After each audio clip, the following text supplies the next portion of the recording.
You get one man for Ghana, whether na pastor, deacon, usher, worker, or treasurer or secretary, I don't know. But what I know be say this man, he know how to pray well. This man go bank, he put the ATM for machine, the ATM card, and the machine not gree give am. Now so they call the drag go. He tell ATM say give me my card, I know they give you. Give my card. Now the man enter spiritual realm.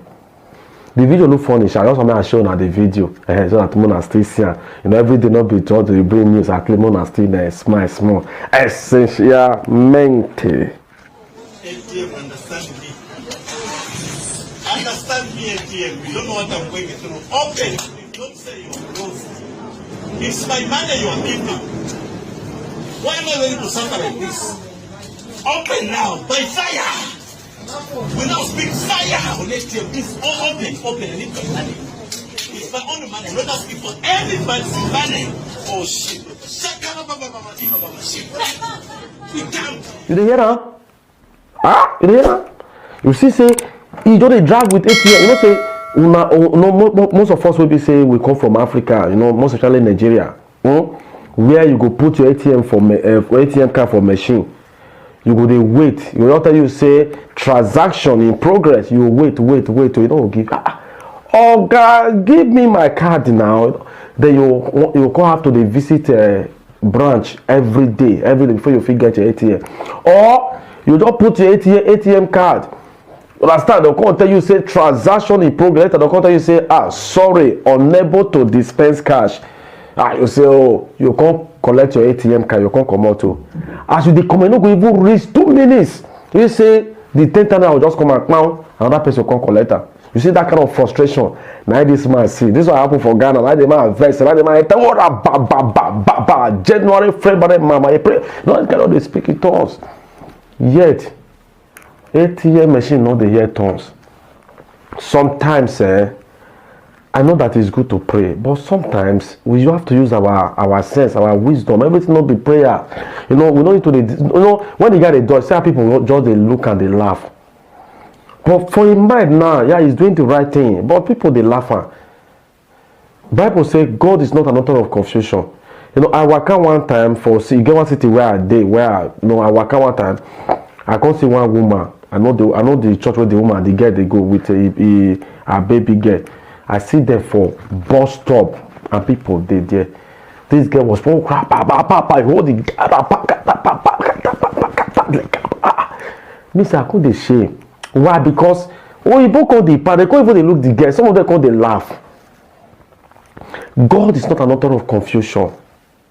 That is not the kind of Christianity where God say make we exhibit.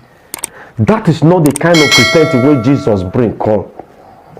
You don't have to disgrace yourself in public in the name of Christianity, radical for Jesus. Sometimes people they send all that kind of message. And the same person, I see it inside boss. And husband did there. And so they shout, you other people they shame. Inside public boss. See, sometimes we just have to be wise. That is not the kind of Christianity Bible talks about. That will not be radical for Jesus. Africans, the way we take Christianity, Jesus Christ, even God himself could say, God could even say, how me take oh God, I beg, confess. Now news that they do. How me take credit though, this country itself. We just have to take this easy. We have to take this easy. I always talk. I told this. I always talk for people who be saying they mostly Italy. Mona go costura. Una want go do that. Una want go commission. Can't go they go. They are hey, Jenny, give me my document. See, the next day you go meet yourself for Nigeria. Sometimes we talk say na devil. Which kind devil? Not be devil. Now we. We just have to. We just don't have to disgrace ourselves in public just because we are trying to tell people that we are Christians. And those people inside them, Jesus Christ, inside them, it that past charcoal. About not to get in our touch, subscribe to Agbon TV. Follow me on Instagram Facebook page Agbon Steve, and God will bless you. You get two people wey call them evangelists wey God send go Lagos, say these are my beloved children, in them I am well pleased, wey they call dey do evangelism for Ikeja. And maybe one come dey preach, and another one say, na my space now. Now I say, wetin na your space? Now and no, and they don't dey preach now. One don't dey preach now. They don't already gather crowd. People don't already dey there. Before we know wetin happen, they don't dey fight. Two Christians, they do evangelism. They preach to people. They just dey fight. Why? Because of space. Because of space. I want to see the video. Essentially.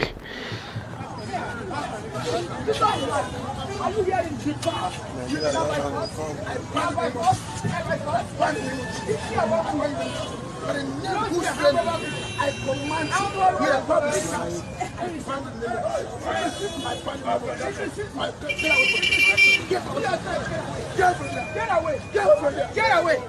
Idiot! I shall preach over there. Let me speak. Help with churches. God to take us. Angel will come down and destroy you. Idiot! God punish you. Nigeria war. Nigeria war.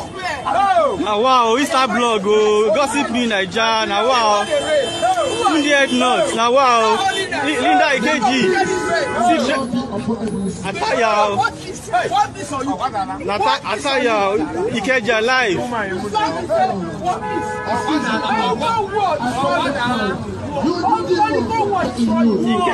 Ikeja, now wow. Insta blog Naija, you dey see free. Omo wahala be like bicycle.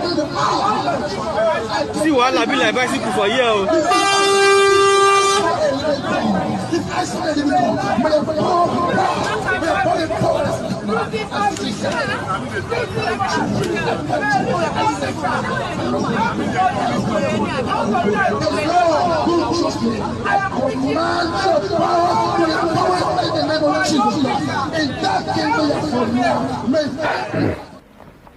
Just imagine. Tell me, what are you teaching your disciples? Just imagine now, probably those people say you don't almost gather, maybe one or two of them don't almost say, okay, I want to give my life to Christ. Una call they disgrace una self. Two of una they fight in the presence of una subject. People be say let me say una client, una customers, una passengers. Una they preach to. Una call they disgrace una self. They fight. What do you want to teach them? All those is why they talk. Now they happen now. No say we say Africa will too. Now we create God. No be God create us. Now we go tell you how we take create God. Even we say we don't change our Bible. We don't turn Bible upside down. Africa, most especially Nigeria. Now we want to tell you how the world take come. How God, how we take create God, how we take born God. We don't even turn Jesus to mother of God. Nigeria. Just imagine how those two people now just they fight themselves just because of space. Okay, even the man they say I bound you. Don't man say no. See, why you not see me? Right from time people know me. If I dey work for here, maybe I dey sell my market here. Most people now they know how they talk here. If I dey sell my market here, somebody tell me say, bros, now me they sell here. You know what I go? That's okay. I just need peace. People where I don't do this thing with, they go watch it. They will know. They will know that this guy is saying the truth. Now so they do my own thing. I say okay. If that is the case, then maybe we share that. Okay, make I sell for you today. You go sell tomorrow. Now so they do my things. You know why? Even if I travel go anywhere, I know they carry my country. They go there. The way I take me that so I will still live on. Don't I know me say I know if you see space where I'll go stay, they sell my market. We just have to be wise. We just have to be diplomatic. Sometimes we need courtesy. Sometimes we need wisdom. The Bible says wisdom is profitable to direct.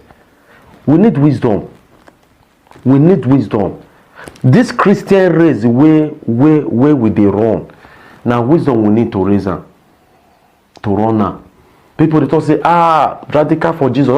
Now this will not be even Muslim and Christian. 2 Christians, 2 evangelists fighting, a man and a woman, male and female, fighting just because of ordinary space, just to preach. And people when they preach and they look on. May we use sense for everything they do. I beg, I not to do what I want to talk. Follow me on Instagram, on Facebook page, subscribe to my YouTube channel at Boss TV, and thank you. He get one Igbo guy, what do they call Prince Obieze Nestor. This guy, he package money, dollars. Package dollars, package. No be $10, so no be $50, no $50, $100 bundle. Now a package I can't use that. No, use that on social media. You know, come they dance like hush puppy they do at that time. You know, they dance, you know, for social media. This happen for Dubai. When they do a night Dubai police see him, they come arrest her. They say when they arrest her now, when they come they interrogate her now, from there the guy just go. He just enter gate. From there the guy just go, he just die. You know, say sometimes even though say you be Fulani, you be Hausa, no, any video when you post, even though say now 2 people say now 2 views you get. Sometimes you know, what is it? All this, you know, to agonize. Sometimes all those views. Sometimes, no be people with view, no be Facebook or YouTube. They give you say they view. People they see. You understand? Sometimes people they see. But if you just tell you say only 200 views you get to, but people see. So when this happen, they say now the guy just go. I want me to play the video where he they dance. When I see the video. I don't say some no one I will say I like I need that more. I'm gonna see the video. Essentially.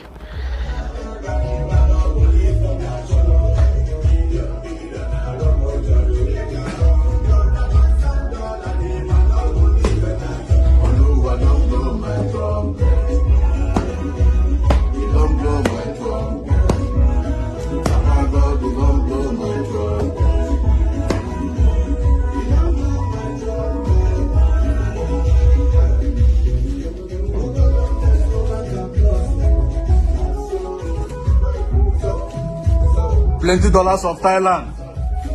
Plenty dollars of Thailand. Let's go business this story to my brother.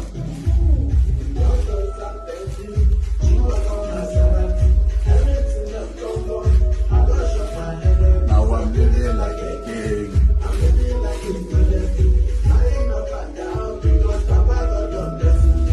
People they ask me, say,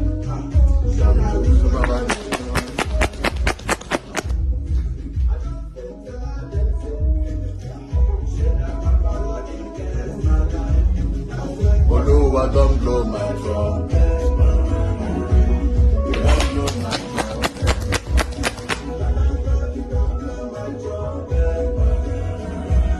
Don't blow my drum. Aroma drum. See, may his soul rest in peace. I don't know why most of us we always like to show up. How you go take come social media? You know, they show up the money when you know go fit defend the source of where the money come from, the source of the money. Sometimes we they use this head the way God give us and we just turn upside down. Sometimes I don't know, you just like say village people just the motors plan, we just they do something we say the sense not there. How you go take come social media, come they show off that kind of money? Now someone I first do that, what I first do now, carry go. You know, sometimes we know they use head. We just they show that kind of money. Now when how you take get the money? Just imagine that money will be say at least no matter you take get her, calm down, invest the money. Understand? You come social media now and you are doing that to intimidate people. You are doing that to call the people the enter street. I know say some all those guys, I know I mentioned the trouble before, they don't swallow me here. All those guys, we do know where they go, Malaysia, they go, but they go see something, I must sell my KD, I must sell my John Thomas, I must do this one, I must make this money. And somebody even thought, say, you get one is the right, the person thought, say, if he go take time to do this to even make money, he go risk am. Why? Because they see all those things for social media and they see how they intimidate people. I beg, sew your coat according to your size. If you go so oversized, it go make you uncomfortable. Put yourself for where you belong. Don't be number 7 when you are number 6. You just go outside now, you're going to show. Some people did not be say they will come, they will just show cars, no be then get them. They will show house, no be then get them. Instagram. Just imagine, yeah, we know they talk about the death, but they taught this thing for we to learn. Don't be carried away by what you see for social media. So we'll just come. You know, I just want to use motor. I remember that you go out when I travel go one country, they call it Italy. You know, when I just read, I never know it be now. Just imagine, you know, I can't see somebody can't give me dinars, 70 dinars, not dinars now. When Libya they use Arab money, I can't just snap and put them for Facebook. It never reach 20 minutes. Now some people, even my uncle, one of my uncle write to, hey, I go see the chop on you, see on you. Now I quickly come out. Before 2 weeks, I check my inbox. Account number don't full am. No be even to now they go greet you. Now they go greet you. They go answer the greeting themselves. They'll come and say, I know you are okay. Okay, fine. Good morning. Yeah, good morning. How are you? I'm fine, thank you. Then they'll come say, this is my account number. Que pasa? Easy. You know, they'll say poco, piano, cosi. You understand? I beg, no, we carry ourselves. Put for where we belong. No, they show yourself on social media. Social media. Well, they don't deceive people. Just like for example now, I was just carrying a Range Rover and I just use snapper, put them for social media. Yeah, this is my baby. And somebody will come there, they die. Say I must make it. If I boss will fit buy this for me, I go buy too. And at the end, the person can go put them for where you not belong. Put yourself for where you belong. Now, what I just get to talk with that one. Follow me on Instagram, subscribe to my YouTube channel, and follow me on Facebook page, Agbons TV. God bless you.